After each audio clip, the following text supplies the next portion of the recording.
नमस्कार, मैं हूं हरिशंकर व्यास। सेंट्रल हॉल में आपका स्वागत है। इसे झगड़ा कहे, तकरार कहे या मतभेद, पर ऐसा कुछ तो है जिससे जज जहां सरकार को नहीं समझा पा रहे हैं, वहीं सरकार ये भरोसा नहीं दे पा रही है कि उसकी नीयत ठीक है। सचमुच जजों की नियुक्ति का मामला लगातार गंभीर है। सुप्रीम कोर्ट के चीफ जस्टिस ठाकुर और केंद्रीय कानून मंत्री रविशंकर प्रसाद एक सार्वजनिक समारोह में एक दूसरे की बात काटते हुए दिखलाई दिए। चीफ जस्टिस ने कहा कि सरकार जजों की नियुक्ति के मामले में ध्यान नहीं दे रही है।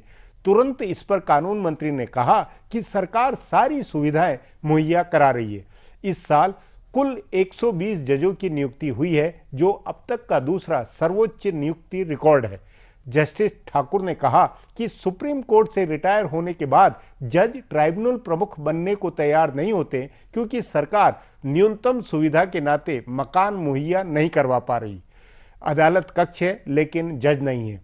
इस पर कानून मंत्री का कहना था कि सुप्रीम कोर्ट के सभी रिटायर्ड जजों को एक ही आकार का मकान देना संभव नहीं है। चीफ जस्टिस ठाकुर अदालत की चिंताओं को कई तरह से जाहिर कर चुके हैं। उन्होंने प्रधानमंत्री नरेंद्र मोदी के सामने भी जजों की नियुक्ति के मुद्दे को भावुकता के साथ उठाया। संदेह नहीं कि जजों की नियुक्ति के कानून को सुप्रीम कोर्ट के खारिज करने के बाद से दोनों तरफ ऐसा खिंचाव बना है कि समाधान का रास्ता किसी को समझ में नहीं आ रहा है। आज इस पर चर्चा है, मगर उससे पहले गपशप और खास सुर्खियां। शुरुआत सियासी गपशप से करते हैं।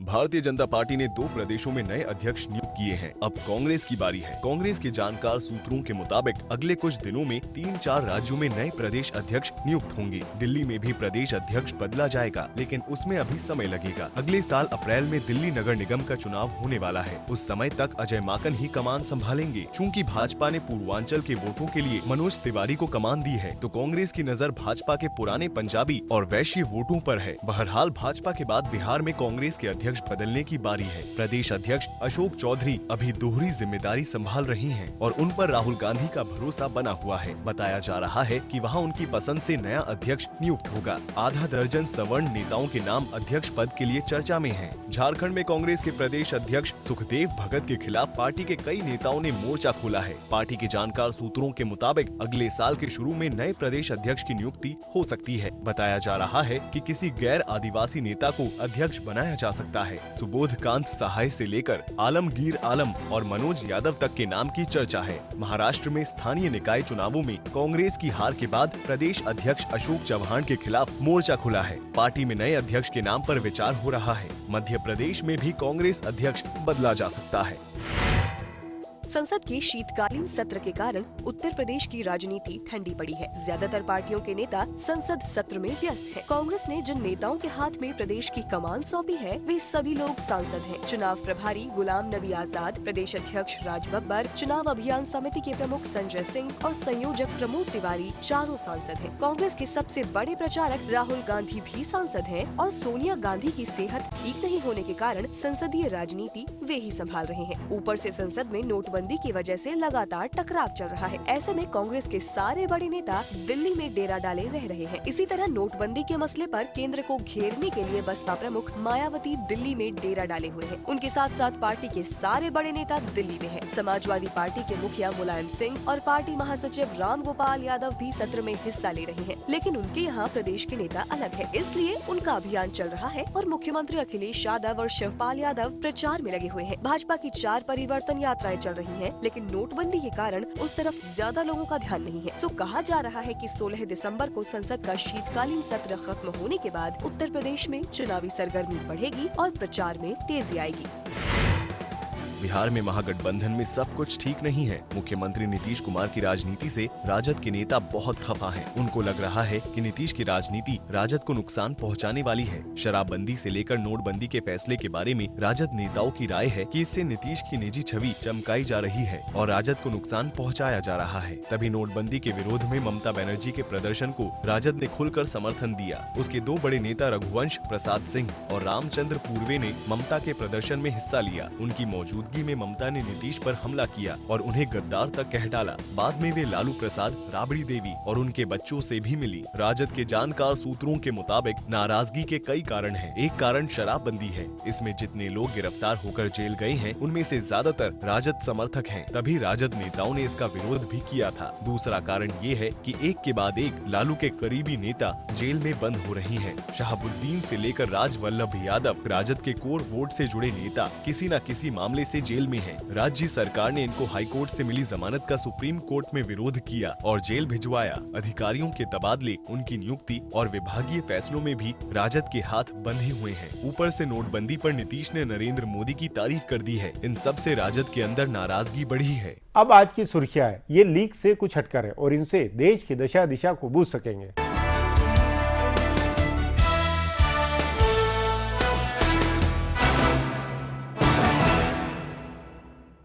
पेट्रोल पंप और हवाई अड्डों पर 500 रुपए के नोट का इस्तेमाल अब कल तक ही हो पाएगा। 500 के पुराने नोट के इस्तेमाल की छूट का दुरुपयोग होने की खबरों के बाद सरकार ने ये छूट तत्काल बंद करने का फैसला किया है। पिछले महीने 24 नवंबर को सरकार ने पेट्रोल पंप और हवाई अड्डों पर 500 रुपए के नोट 15 दिसंबर तक चलाने की छूट दी थी, लेकिन दुरुपयोग की खबरों के बाद इसे रोकने का फैसला किया गया है। सरकार की ओर से जारी अधिसूचना में कहा गया है कि 3 दिसंबर से पुराने नोट से पेट्रोल पंपों पर ईंधन खरीद नहीं हो पाएगी और न हवाई अड्डों पर टिकटों की खरीद हो पाएगी। हालांकि बाकी जगहों पर जैसे अस्पताल, टोल प्लाजा, दवा की दुकानों, जरूरी सेवा के बिल भुगतान, रेलवे की टिकट खरीद आदि में 500 के पुराने नोट 15 दिसंबर तक चलते रहेंगे।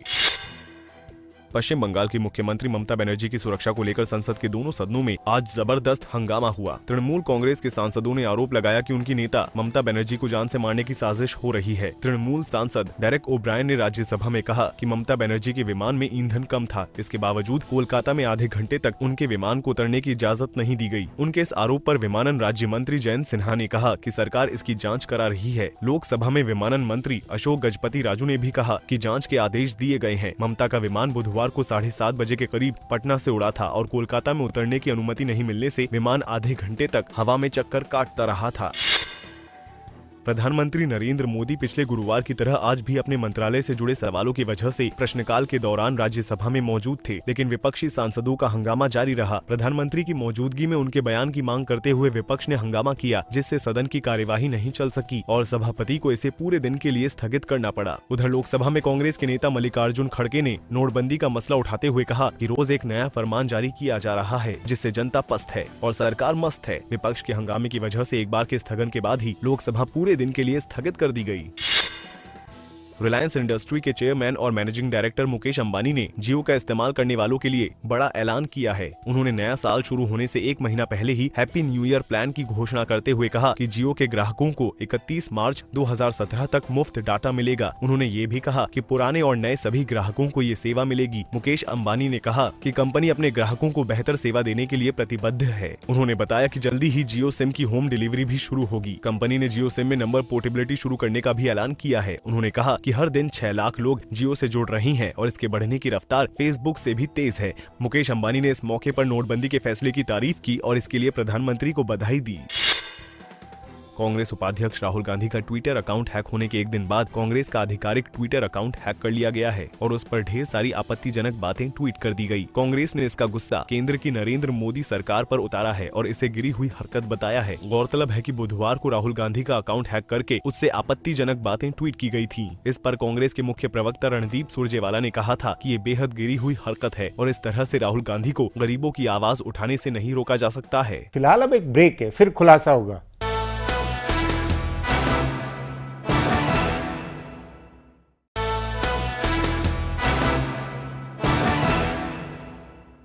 सुप्रीम कोर्ट और केंद्र सरकार में जजों की नियुक्ति को लेकर पिछले 2 सालों में जैसा जो गतिरोध और खिंचाव बना है, उसका हल तब तक संभव नहीं है जब तक एक दूसरे की स्वतंत्रता और अधिकार का दायरा दोनों पक्ष समझे नहीं।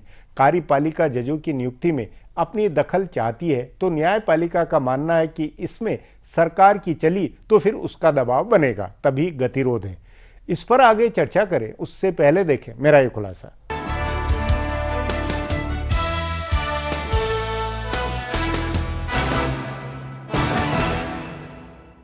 कोई माने या न माने, लेकिन यह हकीकत है कि देश की सर्वोच्च अदालत और केंद्र सरकार आमने सामने है। न्यायपालिका और कार्यपालिका के बीच टकराव पहले भी होते रहे हैं, लेकिन ऐसा और इतना लंबा गतिरोध शायद ही कभी बना हो। केंद्र में नरेंद्र मोदी की सरकार आने के बाद से ही टकराव चल रहा है। सरकार ने जजों की नियुक्ति का कॉलेजियम वाला सिस्टम बदलने के लिए राष्ट्रीय न्यायिक नियुक्ति आयोग बनाने का बिल पास कराया। इसमें सभी पार्टियों ने सरकार का साथ दिया, लेकिन जब सुप्रीम कोर्ट ने इस बिल को खारिज किया तो विपक्षी पार्टियां सरकार के खिलाफ खड़ी हो गयी। लेकिन जजों की नियुक्ति के लिए बनाए गए राष्ट्रीय न्यायिक नियुक्ति आयोग कानून के रद्द होने के बाद भी नियुक्ति का मसला सुलझा नहीं है। अब नियुक्ति के तौर तरीकों मेमोरेंडम ऑफ प्रोसीजर यानी MOP का मामला अटका है। सरकार MOP तैयार करा रही है। कहा जा रहा है कि सरकार इसके माध्यम से नियुक्तियों को नियंत्रित करना चाहती है। राष्ट्रीय सुरक्षा के नाम पर सरकार को किसी नाम को रोकने का अधिकार देने का प्रावधान इसमें है। ईमानदारी और राष्ट्रीय सुरक्षा का मुद्दा बड़ा व्यापक है और वस्तुनिष्ठ तरीके से शायद ही इसे समझा जा सकता है। सुप्रीम कोर्ट की कॉलेजियम की ओर से जिन नामों की सिफारिश होती है उनकी सरकार पुलिस जांच कराती है। इसी जांच के आधार पर केंद्र सरकार ने पिछले दिनों 43 नाम वापस किए। कॉलेजियम ने जजों की नियुक्ति के लिए 77 नामों की सिफारिश की थी, जिसमें से 34 को मंजूरी दे दी गई और IB रिपोर्ट के हवाले से 43 नाम वापस कर दिए गए। हालांकि कॉलेजियम ने फिर वापस इन्हीं नामों की सिफारिश कर दी। सरकार और न्यायपालिका के इस टकराव में नियुक्ति अटक गई है। देश की सर्वोच्च अदालत में 7 जजों के पद खाली हो गए हैं। संभवतः पहली बार ऐसा हो रहा है कि इतने जजों के पद खाली हुए हैं और अभी तक कॉलेजियम की ओर से नामों की सिफारिश नहीं की गई है। माना जा रहा है कि सर्वोच्च अदालत को लग रहा है कि उसकी इन सिफारिशों पर भी सवाल उठ सकते हैं। दूसरी ओर सरकार का कहना है कि निचली अदालतों में नियुक्ति का काम उच्च अदालतों को करना है, लेकिन हजारों की संख्या में पद खाली हैं और नियुक्ति नहीं हो पा रही है। ये आरोप भी लग रहा है कि न्यायपालिका में भाई भतीजावाद बढ़ रहा है। आम लोगों के बीच भी ये प्रचारित किया जा रहा है। खुद सुप्रीम कोर्ट की कॉलेजियम के एक सदस्य जस्टिस J चेलामेश्वर ने इस पर कई सवाल उठाए हैं और इन दिनों वे कॉलेजियम की बैठकों में नहीं शामिल हो रहे हैं।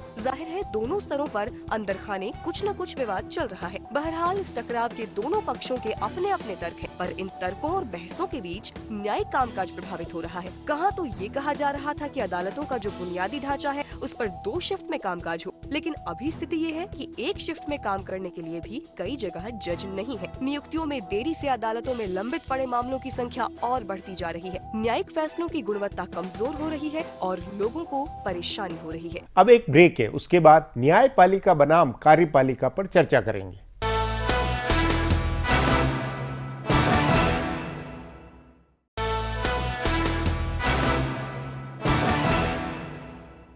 लाख टके का सवाल है कि सुप्रीम कोर्ट कॉलेजियम और केंद्र सरकार में परस्पर विश्वास की केमिस्ट्री कैसे बने। केमिस्ट्री न होने के कारण ही जजों की नियुक्ति के प्रस्ताव पेंडिंग है या देरी हो रही है और सरकार ने सुझाई कुछ नियुक्तियां नामंजूर भी की है।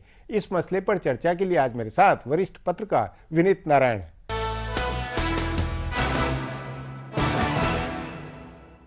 विनीत जी, न्यायपालिका और कार्यपालिका में तकरार थमने का नाम नहीं ले रही है। जस्टिस ठाकुर और कानून मंत्री रविशंकर प्रसाद के बीच में सार्वजनिक कार्यक्रम में एक दूसरे को टोका टोकी, ये आखिर मामला कहाँ जाकर रुकेगा? ये टकरार तो बहुत, जब से ठाकुर आए कई मौके ऐसे आ चुके। एक बार तो रो भी चुके मुख्य न्यायाधीश।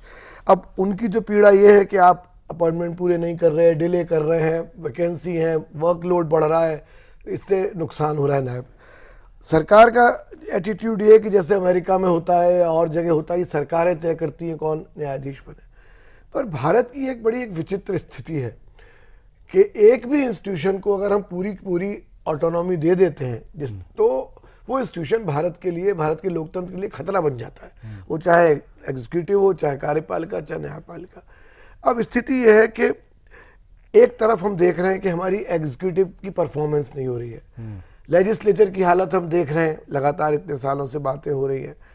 अभी जो स्थिति है उसमें सारा का सारा दारोमदार एक व्यक्ति प्रधानमंत्री के ऊपर है, निर्णय लेने का और देश के बारे में सोचने का। ऐसे में अगर न्यायपालिका को भी बिल्कुल हम कमजोर कर देंगे या न्यायपालिका बिल्कुल सरकार के ऊपर निर्भर हो जाएगी तो देश के लिए खतरनाक स्थिति हो सकती है। क्योंकि जब जब भारतीय लोकतंत्र पर खतरा मंडराया है, न्यायपालिका ने अपनी भूमिका निभाकर बचाने का काम, चाहे वो इमरजेंसी के बाद इंदिरा गांधी का मामला रहा हो और चाहे बाद की घटनाक्रम रहे हो। लेकिन साथ में मैं ये भी कहना चाहूंगा व्यास जी कि जैसा चर्चा बार बार होती है, न्यायपालिका भी अब बोर्ड तो नहीं है। अपॉइंटमेंट में जो भाई भतीजावाद चलता है न्यायपालिका का, वो भी बहुत घातक है। मेरिटोरियस वकीलों को मौका नहीं मिलता। इसका समाधान बजाय इसके कि सरकार ये कहे कि हमारी मर्जी से अपॉइंटमेंट हो, जो कॉलेजियम है, जो जुडिशियल का वो है, उसमें उनको सुधार करना वही चाहिए। मेरा ये कहना है कि कोर्ट में खुद में सुप्रीम कोर्ट में इतनी तमाम बवाल के बाद में कोर्ट और इसको ज्यादा पारदर्शी बेहतर बनाने वाली बहस करके कुछ वो प्रक्रियात्मक जो बात हो रही थी उसको क्यों नहीं बेहतर करती है? यही बात होनी चाहिए। अभी वो जो बड़ा पॉजिटिव होके जो जजेस का एटीट्यूड है कि अगर सरकार कुछ भी सजेशन देती है या उनके रिकमेंडेशन को लौटाती है तो जुडिशरी बड़े ऑफेंडेड फील करती है कि साहब आपने हमारी भावना के कदर नहीं किया। हकीकत यह है कि जैसा आपने कहा कि न्यायपालिका को मालूम है कि क्या क्या दोष है। सुप्रीम कोर्ट के चीफ जस्टिस दर्जनों बार कह चुके हैं कि लोअर जुडिशरी करप्ट है।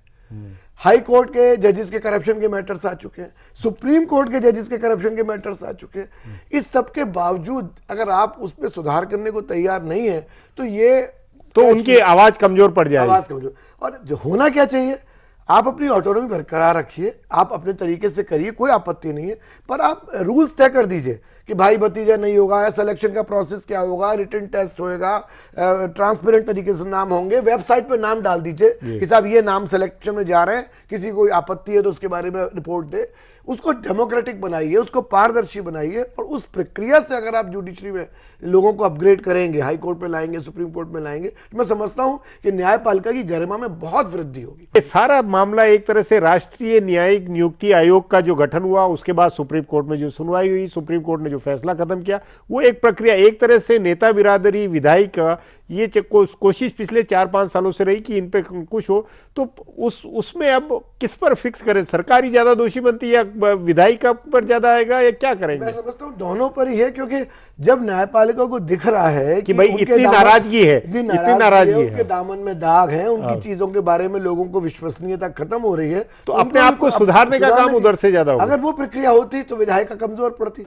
वो सुधारने का काम कर नहीं रहे और विधायिका को मौका मिल रहा है कि साहब न्यायपालिका में पतन हो गया, इसलिए हम इनको अकाउंटेबल बनाना चाहते हैं। लेकिन न्यायपालिका अगर विधायिका की अकाउंटेबल बनेगी, ये जिस तरह से प्रयास किया जा रहा है, तो न्यायपालिका की रीढ़ टूट जाएगी। तो ये जानते हुए कि एक तरफ कुआं एक तरफ खाई है, इसलिए बेहतर रास्ता बीच का निकालो, न्यायपालिका को इनिशिएटिव लेना चाहिए। समस्या को विनीत जी, क्या किसी अंतर्राष्ट्रीय जो मानदंड है, पैमाने है, हम लोग कहीं किसी की मिसाल लेकर, किसी का उदाहरण लेकर कोई नई पहल नहीं हो सकती? बिल्कुल हो सकती है व्यास जी, और इस पर चर्चा भी कई बार देश में हुई है। जैसे उदाहरण के तौर पर फ्रांस ही है। अब आप आईएएस या आईपीएस की नौकरी ले लीजिए, ग्रेजुएट स्टूडेंट अप्लाई करता है, अगर पास हो जाता है तो वो आईएएस आईपीएस में आ जाता है। आप किसी व्यक्ति से उम्मीद कर रहे हैं कि वो नैतिकता का मानदंड अपनाते हुए, निष्पक्षता के साथ, कानून की गहराई में जाकर आम आदमी के साथ न्याय करेगा। ये एक रात में तो सीखा नहीं जाता। और वकालत करते समय जो एक तरीका रहा है दुनिया भर में, कोई भारत की बात नहीं है, वकील अपने पक्ष को सिद्ध करने का प्रयास करता है। वो कोई निष्पक्ष, नीरशीर, विवेककारी तो होता नहीं है। तो जैसे फ्रांस का है और कई देशों में है, मैं समझता हूं कि 12वीं कक्षा के बाद जो लोग न्यायपालिका में जाना चाहते हैं, उनका कोई एंट्रेंस टेस्ट न्यायपालिका ही वर्कआउट करे, और उस सिलेक्शन के बाद वो 5 साल तक न्याय की पढ़ाई पढ़ें, और उनका अटैचमेंट हर छुट्टियों में न्यायपालिका के साथ रहे, और उसमें जो बेस्ट कैंडिडेट हो वो आ जाए। अपने आप भाई भतीजावाद खत्म हो जाएगा, इनकॉम्पिटेंस खत्म हो जाएगी, और एक लंबा पीरियड ट्रेनिंग का मिलेगा जुडिशरी को कि फिर वो जब नौकरी में आएंगे तो वो कुछ बढ़िया परफॉर्म कर पाएंगे। नहीं, लेकिन इसमें ये क्योंकि सुप्रीम कोर्ट के लेवल पे जो नियुक्तियां ये है, ये तो सुप्रीम कोर्ट में तो पिक और चूज में एक बड़े स्तर के ऊपर, तो जैसे अमेरिका में तो फिर वो जूरी बनाते हैं ना, उसके बाद वहां पर लोगों की ओपिनियन ली जाती है ना। आप नाम डालिए वेबसाइट पे, कोलोजियम नाम डाले कि साहब ये लोगों के नाम हमने सेलेक्ट किए हैं। मतलब ये प्रक्रिया पूरा, और किसी अमेरिका के सिस्टम या इसको खुद ही यहाँ की अदालत सुप्रीम कोर्ट तय कर सकता है, रास्ता निकल सकता है। इतना पॉजिटिव नहीं होना चाहिए कि जो चल हमने एक बार तय कर दिया वही चलेगा, कोई इसमें दखल ना दे। नित जी, बातचीत को यहीं समाप्त करेंगे। प्रोग्राम में आने के लिए बहुत बहुत धन्यवाद। हमारा प्रोग्राम अब यही खत्म होता है। आग्रह है प्रोग्राम पर अपनी राय hsvyas@nayaindia.com पर ईमेल करके बताएं, या hsvyas@twitter और Facebook/नया इंडिया न्यूज़पेपर पर जाहिर करें।